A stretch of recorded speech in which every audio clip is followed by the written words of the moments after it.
ঠান্ডা মাথায় আজকে রাতের বেলা চিন্তা করবা আল্লাহ পাক তোমাকে কি জন্য দুনিয়ায় পাঠিয়েছেন। একটু চিন্তা করবা, 1 মিনিট একটু চিন্তা করবা যে তুমি পৃথিবীতে নাই, তুমি পৃথিবীতে নাই, তুমি মারা গেছো। চিন্তা করবা তুমি মারা গেছো। এরপর চিন্তা করবা তুমি যে মারা গেছো পৃথিবীর কারো কোনো সমস্যা হচ্ছে কিনা। তুমি যে মারা গেছো পৃথিবী কি থেমে আছে?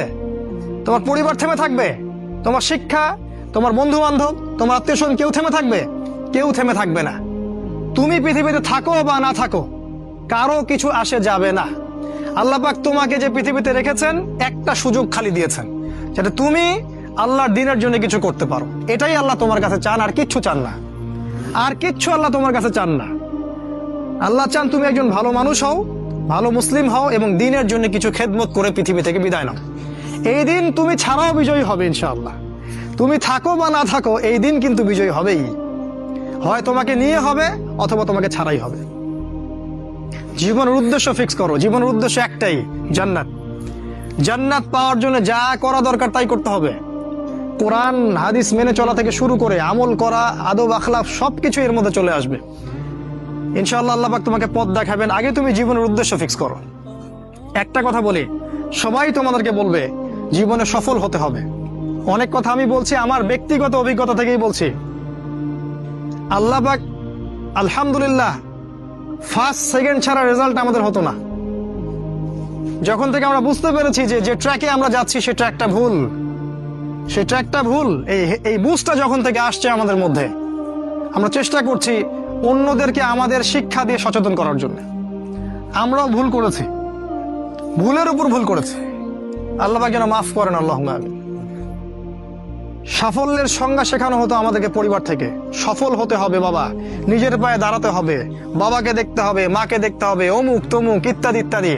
বিয়ে করবি কি নিয়ে, তোর তো কিছুই নাই। বলে নাই কথাগুলো আপনাদেরকে?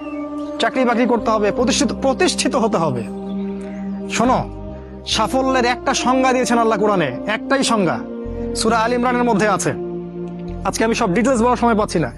সূরা আল ইমরানের মধ্যে আছে কুল্লু নাফসিন যায়িকাতুল মাউত, প্রত্যেকটা নফস মারা যাবে এবং কিয়ামতের মাঠে তাদের পুরোপুরি প্রতিদান তাদেরকে দেয়া হবে।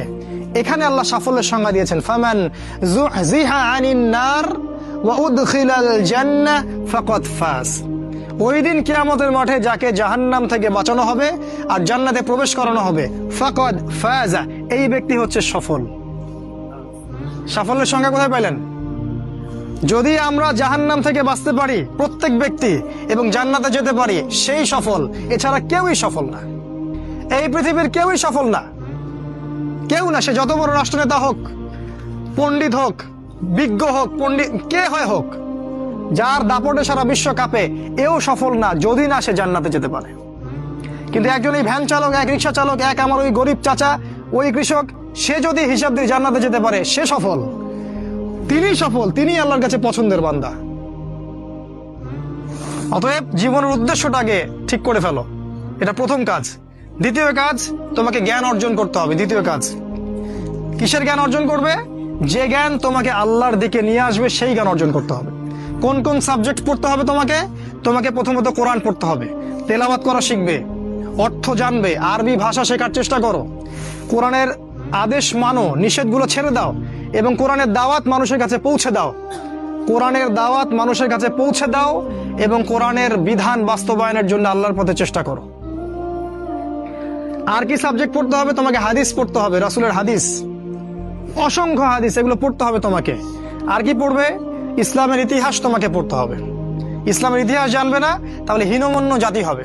তুমি জানবেই না তোমার এই বাপ দাদারা ছিল সিংহ পুরুষ, তুমি এটা জানবেই না। তোমার শেকড় যে এত সিংহ পুরুষ দিয়ে ভর্তি, এটা তুমি জানোই না। এজন্য হীনমন্যতায় ভোগো, মনে হয় যে আমাদের কেউ নাই, আমরা এতিম।